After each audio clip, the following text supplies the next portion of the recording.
Welcome back to Digging Deeper Ag Chats with Al. If you tuned in 2 weeks ago, you'll know we hit pause on a jam-packed episode with Dr. Enoch Bergman, who's a veterinarian, cattle specialist, and all-round champion of better herd health. In today's episode, we're diving straight into yard weaning best practices, early weaning nutritional challenges, and some seriously valuable insight into fixed-timed AI programs, including Enoch's favourite protocols and what he's seen work on the ground with real producers. We also explore how to build a better cow from the start, how timing impacts fertility and profitability, and why improving animal welfare starts on farm, not in the boardroom. If you missed part 1, go back and have a listen, as it sets the foundation for what we're unpacking today. So let's get stuck in. You mentioned yard weaning. Yeah. How do you go about it? What's the best practice? A lot of the emphasis on yard weaning was about acclimatization to people and bunks, and I think that's all great.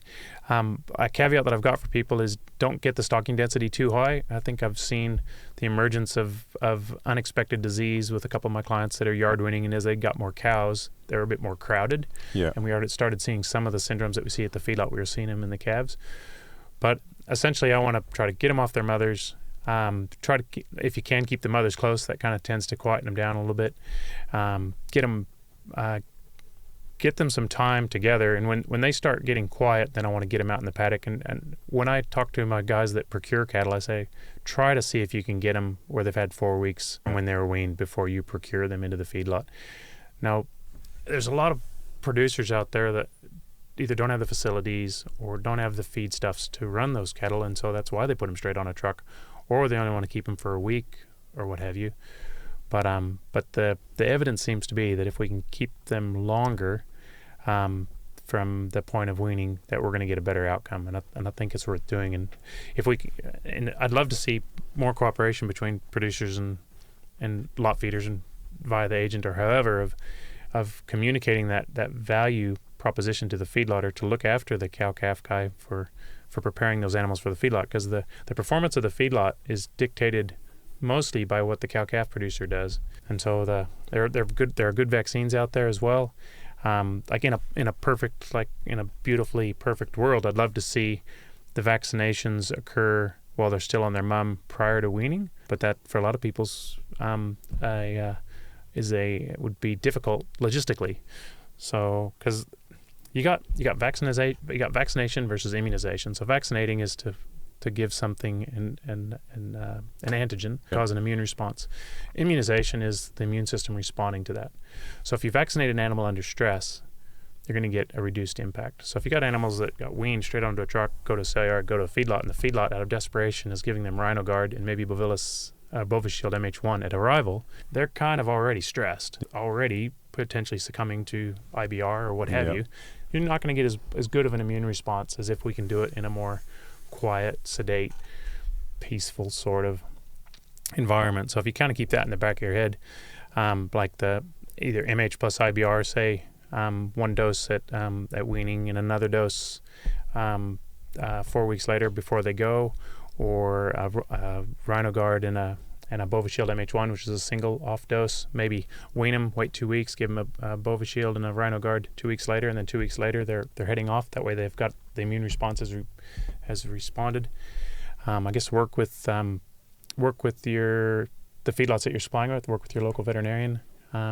Try all things. And are you weaning over in Esperance by calendars or by calf weights? Or I guess we're just doing a PDS right now on early weaning, just to see, we know that calves, when they're on their mothers, initially, as you know, they're essentially have a simple stomach, so their rumen's not functional. And then by the time they're about 150 kilos, their rumen starts to develop.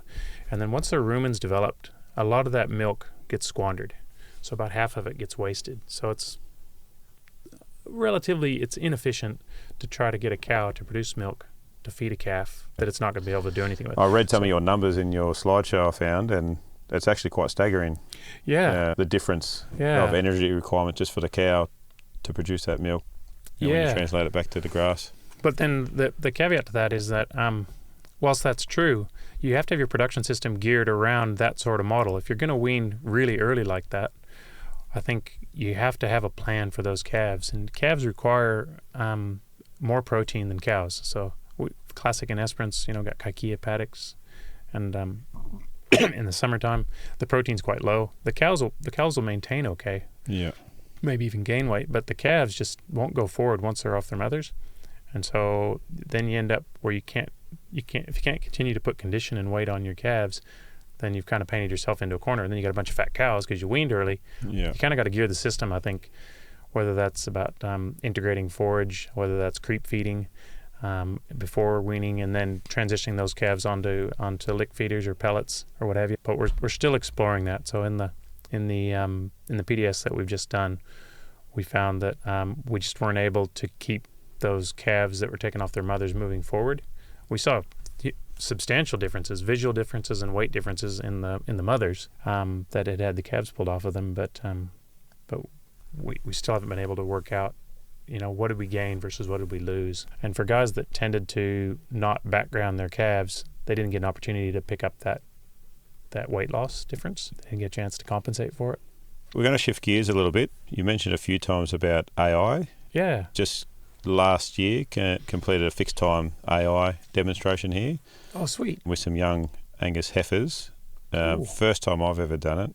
Extremely interested. You mentioned Alison before. She was the one that actually Brilliant. ran it with Chelsea.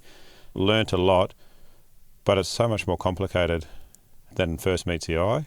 Aye. Run us through a few things, Yeah. why we would do it, and then some of the stumbling blocks, I guess. Well, you got to tell me about your trial design, though, just for interest. So it was just a very simple one. We wanted to introduce producers in the area to a lot of dairy guys use it around here. Absolutely. Not a whole lot of beef. A lot of fixed time in their heifers, but heat detection in their cows, I assume, in the dairies. Yep. And then, so we wanted to do fixed time. So we had 15 young heifers, Angus, come in. We used cedars, cedar program. Yep. Pop them on a fixed time. We're going to do 2 join-ins. 2 rounds of AI? Or? Yep. But the stickers With didn't the come. resync? Yeah, the resync came back with no scratch stickers.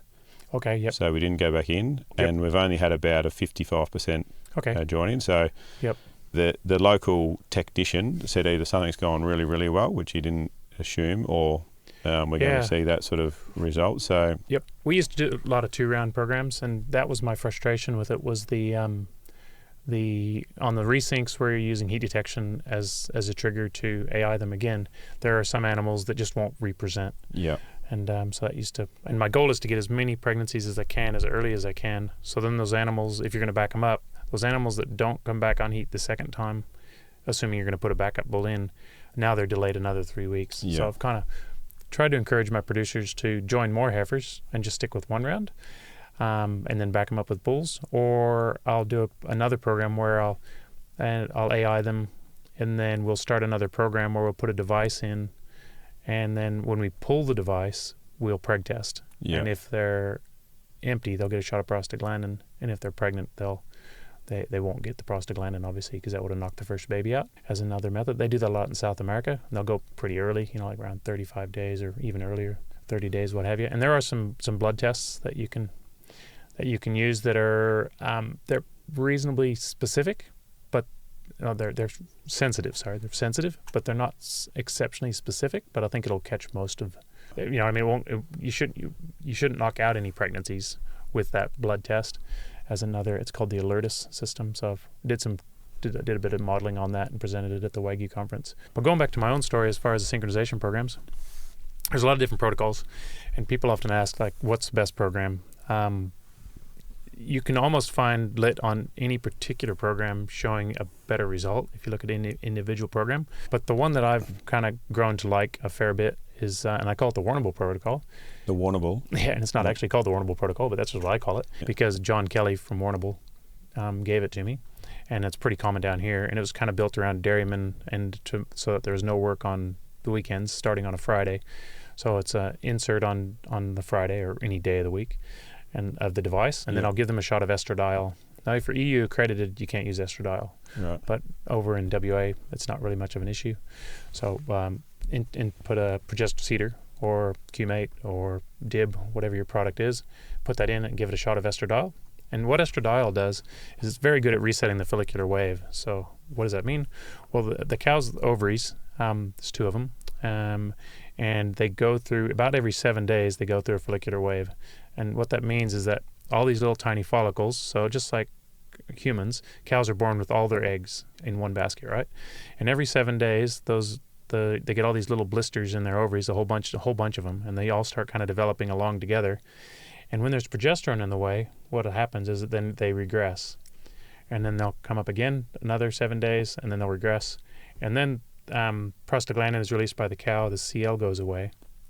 In that third follicular wave, there's no progesterone in the way, so it'll develop, and it'll choose the dominant follicle, and that dominant follicle will grow. It'll get quite big, full of fluid, and have an egg in it, and it'll pop and go down the fallopian tube, and that fills in with luteal tissue, and that's what maintains the pregnancy, the CL. So what the estradiol does is it resets the follicular wave. So a cow at any stage of the pregnancy or any stage of the cycle, we can go in and go, bang, here's some estradiol, and if it's 3 days in or 4 days in or 7 days in, it just starts over and goes, right, all right, everyone back to ready, on your marks, get set, go. Then a week later, we'll come in and we'll give them a shot of prostaglandin. And the idea there is that some of them may have a CL, some won't. And what we're doing is we're flicking off that CL. We're like, ding, ding, so it's gone. So now it's just wholly reliant on the progesterone device. Yeah. Then 3 days later, we'll pull the device out. And what I like about this protocol is if I pull it at 8, I'm AIing 48 hours later. So if I've got, say, 1,000 head that a guy wants to AI, I'll say, rightio, we're going to pull the first group of 250 at 7 a.m. on Thursday. And then we're going to pull the next group of 250 at 1 p.m. on Thursday. And then on Friday at 7 a.m. we're going to pull 250. And then at 1 p.m. we're going to pull another 250. And then I'll be there 48 hours later to morning, afternoon. And I clump them into groups of a morning and afternoon, which seems to work pretty well. So that one's real simple. It's 4 handlings, which is kind of a downer. But it's estradiol at the front end, prostaglandin at pull, and then I give them GnRH to anything that doesn't rub. And the more, let's put the sticker on their back. So the more that rub, the happier I am. I'm like, yeah, this is going to be awesome. And if only half of them rub, I go, ugh. So you can forecast a little bit. And then that way, you know how it goes. Bad news is best delivered early. So I can kind of check with folks. I've got other programs like JSync, which is Javier went to Argentina with some other vets, and we learned about it. Device in on the Tuesday, estradiol, pull it out on the Monday of the next week, so a 6-day insertion, pull it out at noon with equine chorionic gonadotropin mixed with bioestrovit, mixed with your prostaglandin, and then so that's on the Tuesday, and then on the Monday, and then on the Thursday we'll AI 8 a.m. That works pretty good, and that's only 3 handlings, but it's a lot of drugs mixed together. So you said one of the downfalls, and one of the things we notice is the Heifer started to get a bit snootier every time we brought them in, because you are handling them more. Okay. So that's pretty cool, and it's in my presentation. Yeah. So going back to, I haven't mentioned it yet, but so we did a PDS in Esperance, and what we did is I've been AIing in Esperance for quite some time, and I had a number of fairly large producers that hadn't embraced AI. Yeah. So we within our producer group, A Sheep and Beef, we put up an application for a PDS to demonstrate the benefit of integrating fixed time AI in commercial heifer mating programs. So then I went to these guys who were kind of on the fence, and that was the key. You had to have not AI'd before, and said, we're getting some subsidization to make this work for this PDS. That often gets farmers over the line. Yeah. So it's the guys that were kind of on the fence. They're like, all right, we're in. So what we did is we just, based on the last digit of the ear tag, they either got synchronized and AI'd, or they went straight to the bulls. So the guys had already bought. So this was late in the season. Yeah. In the end, because of the paperwork and getting it all done, I ended up carrying the project and assuming that we were going to get funding, and I was able to get paid back because I went ahead and just bought the drugs myself. But we got rolling on it, and so that was either AI'd or straight to the bulls. 10 days later, they got boxed, and then they spent the rest of their time together. And so we measured conception rate, we measured dystocia, we measured calf loss, we measured heifer loss, we measured weaning weights when we could get it, and we measured rebreeding rates. Pretty cool. But then we had our survey at the front, and there was a whole bunch of questions. Like, 1, is this going to be hard work? 2, is it going to make my heifers crazy? And you know what we found, and it is so true when we were preg testing. They definitely, I think after several days in a row, they start to get a little bit like, what are you doing to me now? Yeah. But at preg test, they were different animals. Yes. They were so much quieter at preg test. The ones that have been AI'd versus the ones that were naturally mated. And it's in the presentation that I've got. But every producer said that the heifers got much quieter out of the process. Yep. So initially, sometimes got a bit snooty, but then future yarding. I think because it's just so many days in a row. It's kind of like, bloody hell, Dad. Yeah, or even just I got walking to clean my room again? Yeah, walking them down the lane while they got slower and slower each day. Yeah. Just because they're like, oh, not again. We know we're not getting any new feed or anything. Aye. But it was super rad. And then I remember one of our bigger producers, the next year we were doing it, and I think we were AIing or we were getting it set up or something. And I said to him, hey, Simon, what do you reckon? And he goes, oh, it seems like a lot of work. And all of his workers just like lost their shit. Like, fuck off, Simon. You're not out here pulling calves. Because it's just that was the amazing thing. So what we saw was an improvement in conception rate, which you'd expect because you're corralling. We're AI, and most guys are 7 weeks. Wait 10 days, put the bull in for 6 weeks. So you're getting more opportunities to try to get pregnant. You're getting 2 1/3 opportunities in the naturally mates versus AI in 2 rounds. So 3 rounds optimally. So we got an increase in conception rate. I think 0.8. We got a earlier calving. Oh man, yeah. 8.3 days on average. And then we got we halved our dystocia. We reduced calf mortality by half. We reduced heifer mortality by 90%. The calves were 15 kilos heavier in the AI and backed up group compared to the natural mates. So that's AI and backup versus just bulls. So it wasn't like just AI versus bulls. It was AI and backup versus just bulls. So it's a system approach, not like AI versus bulls, but AI and backup versus just bulls. But they're the same bulls. So it's fair. And then the rebreeding rate was like 4.5% better, which was really good because, as you alluded, we got them to calve early. And as a veterinarian, my job as my whole goal is to make my producers more profitable without sacrificing welfare outcomes. And the focus is on trying to get trying to get 3-year-olds to calve early by having already calved as a heifer. So I'm trying to get those girls to calve nice and tight, as many as I can get pregnant to calve as 3-year-olds without any calving trouble. Set them up to succeed by getting them to calve early as a 2-year-old. Get back in calf early to calve early as a 3-year-old. Then I've won. Then they'll be there forever. Yeah, it seems like setting them up early on pays dividends. Like that 3rd and 4th and for the rest of their life. And if we keep on letting it drift out a little bit, we see some big hits. And trying to pull it back. When I first got to Esperance, most of the producers when I first moved there, most of the guys were joining for about 3 months, from memory. And almost all of them were joining their heifers the same date as their cows because they're like, well, that's when you put the bulls out. But what I initially got guys to do, to consider doing, and pretty much all of them embraced it, is to join their heifers 2 or 3 weeks ahead of the cows and to join their heifers for shorter. Because what I got them to kind of come to terms with was that a heifer that gets in calf late, like calves on the same day as the last cow to calve, she's going to be empty next year. Because cows take about 55 days after they calve to start falling pregnant again. So they only get about 30 days up their sleeve because they're pregnant for about 280 days.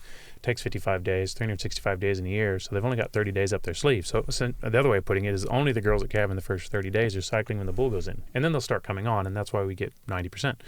In heifers, it takes about 90 days. Oh, a lot longer. Yeah. So essentially, if you join the heifers the same as the cows, none of the heifers are probably cycling when they come back around for that second calving, or only a handful will be. Versus if we AI them, like in the MLA trial that we did, so I think 70% of the heifers that were in the AI integrated group calved before the due date. So we had 70% of the heifers already ready to go when the bulls went out, and then there's that backup bull section that came on later. And that's something you actually haven't touched on, is the ability to look at ASBVs on the straws that you're putting into the say the heifers to get a short gestation or things like that. Yep. So. And the bulls that I'm targeting for my AI programs for my heifers are all the same: low birth weight, high weaning weight, and that is primarily driven by short gestational length. Yeah. I love short GL bulls because if I can get those calves out, 5 days, 6 days, 7 days, 8 days early, that's another 5, 6, 7, 8 days for that uterus to involute so that heifer's ready to rock. Yeah. And we haven't yet reached a stage where, I'm hoping one day that I'll AI a cow and I'll have to jump out of the crush quick so she doesn't calve on me.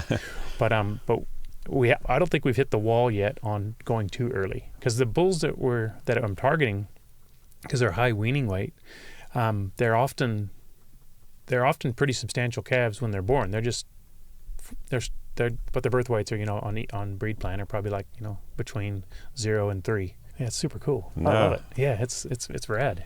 It's changing lives, changing heifer lives, turning them into good cows, building better cows, brother. Well, that's a good little segue, because you have actually spoken at the Gippsland Red Meat Conference, and the title of your speech is what builds a better cow. Yeah. Now, we're not actually going to bother too much because we've covered a lot of things that you're talking about, but we will make this available online. So listeners, listen out. And you've told me that they're going to actually have to slow down your speech, not speed it up, because you've got a lot to cover in a fairly short time. So yeah, it's only a couple hundred slides. Yeah. But we got a good 10 minutes to do it. Yeah, and he's not actually joking either. The IT techs were having a bit of a freak out before, but they've sorted it out, hopefully. We will just quickly touch on WARRACK. Yeah, WARRACK is awesome, like SALRAC and NAVRAC. Yep. Just quickly, what does WARRACK stand for? West Australian Livestock Research Council. Yeah. Now, you've been a volunteer on that council for a long time. I was the AVA appointee, so the Australian Veterinary Association. When I was president of Australian Cattle Vets, one of the things that I felt that we needed to do more of is we're a great member organization, and we had a lot of great veterinarians. We'd all get together and share ideas and camaraderie and work to do things that would make us do a better job for our clients. But we weren't very strong in the advocacy space as far as working more directly with producers. So I feel like I had a lot to do with saying we need to really get out there and put ourselves in a position to where we're liaising with ALEC, WARRACK, MLA, et cetera, et cetera. And so I think that's been our focus for the last probably 10 years or so. And one of those things that came out of it was the appointee for WARRACK. It was just awesome. So MLA's got a pile of proceeds. We got producers out there, and we're kind of the conduit. So a bunch of great farmers and producers on there. Essentially, we get we do field days. We canvass the audience to get advice. What do you think can help you be more profitable? What's going to benefit you? What's going to benefit our industry? And then we just kind of sit in rooms and sift through that and try to find the best investments that we can, and then encourage and give that advice to MLA, and then they act on that advice. With other so members of WARRACK are not suits; they're actually boots. They're farmers. Yeah. Which is pretty cool. And it's a really diverse group, and it's fantastic. Just some of the best people I've ever worked with. So you get obviously a really diverse perspectives in WARRACK. What do you see, or what does WARRACK see as some of the key strengths and opportunities in Australian beef currently? Well, a lot of the effort of WARRACK has been around trying to, for us, fill the autumn feed gap over there, trying to, the feed 365 sort of model, trying to figure out ways to shore up, because we know we live in a very volatile climate. And I guess trying to find ways to assist people to identify strategies to have a more biodiverse forage base, so that they can continue to look after their animals regardless of obviously you can't always look after them, but the best job we can of looking after them in trying conditions. But a lot of emphasis there. There's been some push in WA of trying to see if we can drive some research to look at time of calving a little bit. It's something I talk about in my talk. Sometimes I think we calve really early in WA, quite a few people, and it puts those cows under a lot of stress, and they try to evaluate that. And essentially it's just about trying to find evidence to help people to, continue to refine their practices in order to optimize outcomes, both financially and from the welfare of the animals. That's really good work. And on there, you'd see a lot of the challenges that we're facing and roadblocks. What do you see as one of the bigger challenges that we're facing? I think one of the biggest issues, and the dinner talk, which we'll have a little bit later, is I feel that there's a remarkable lack of empathy for people that have been divested from ag. I mean, historically, people mostly had family or friends that were still on the land producing for people. But as we've had rationalization within our industry, and the same thing's happening in the U.S., like the country I grew up in, I think I said at the beginning, they gave us 160 acres each, but most of the farms at home, if you're not running 4,000 or 5,000 acres, you're not making a living. So they've just all coalesced. We're seeing the same thing here. So the onus of feeding the community and feeding the planet is falling on fewer and fewer people. But we're so busy doing it that we've lost sight of ensuring that we keep those guys aware of what we're doing. And we've left them, well, the term is an echo chamber. We've left them to their own devices to develop their own rhetoric without any input from us. And I think as a challenge, we need to not be offended by people that are detractors from our industry. We need to, when we identify opportunities, extol the virtues of what we're doing, because by God, we're all in it for the right reason. Like I was trying to say at the beginning, every farmer I know loves animals more than those people in Perth that are trying to do what they can through donating to various groups, thinking they're doing the right thing. But that's because they're being told, give us money and we'll make welfare better. We're out there actually on the ground. We are the animal activists. If we're actively improving the welfare of animals daily. We're the animal activists, but we've allowed other people to steal that name and actually steal our calves and put up picket signs and say that producing protein is a bad thing. But we're creating life, man. So part of that is us opening that back up that communication. We need to be on the front foot. As a very rough example, we're going to get there with mulesing, with genetics eventually. When mulesing was first came about, John Mules back in the 50s or 60s, slipped and went, oh, holy cow, this worked. Is that the origin of mulesing? Yeah, it was an accident. Really? Yeah, and then immediately they tried all sorts of different techniques. They've tried chemicals. They've tried photodynamic agents where they inject it into the skin and then use bright lights shining on the bums of sheep. That was probably in New Zealand. Right. And they all these different methodologies to try to find a way to essentially scar down the tissue. And what they found is anything that scars the tissue is inherently a little bit painful. But there are people out there, in Melbourne in the square, dressed up as sheep, with bloody bums and things like that, and big signs. And we need some signs up there of farmers out there trying to deal with fly strike. They need to know that we're out there working hard. I think we're really good at working hard, but we're not very good at communicating. We're not good at we're not good at taking thanks for the job that we're doing. Do you know what I mean? But remarkably, people still viewed farmers as honest and dependable. Like the Super Bowl ad years ago. I'll talk about it in my dinner, not to be a spoiler alert, but that Super Bowl ad, the Dodge Ram pickup trucks, and it had that Paul Harvey, So God Made a Farmer.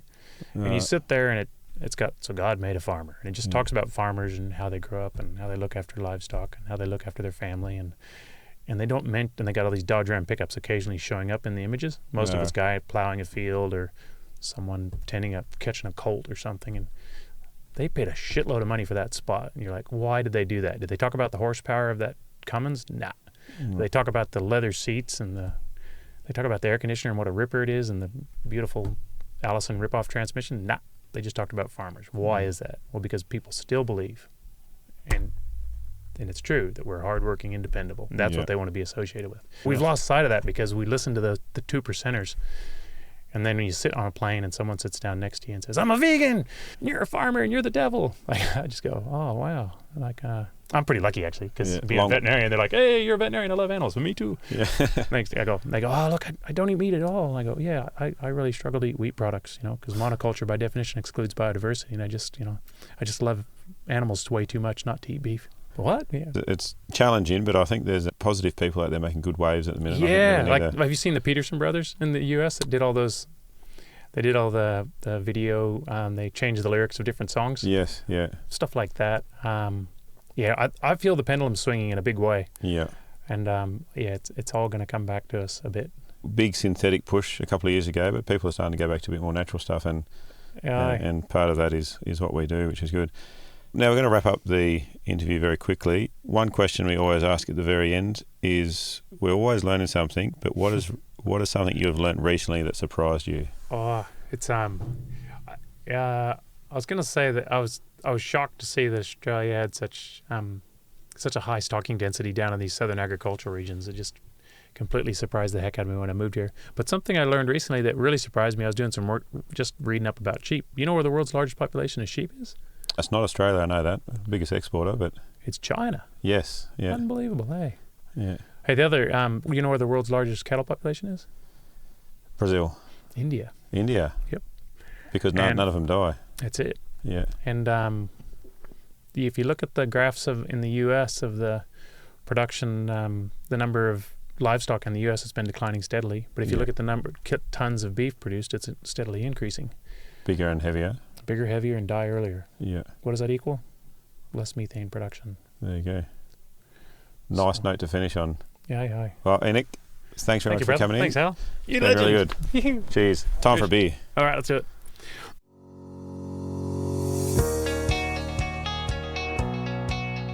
A big thank you for tuning in today. And remember, if you have a question about today's episode or a topic you'd like us to cover, reach out to one of our many platforms and join the conversation. We're here because of your passion and commitment to agriculture. Together, we can build a stronger farming future. This podcast is made possible by the Future Drought Fund Regional Drought Resilience Planning Program, co-funded by the Victorian and Australian governments.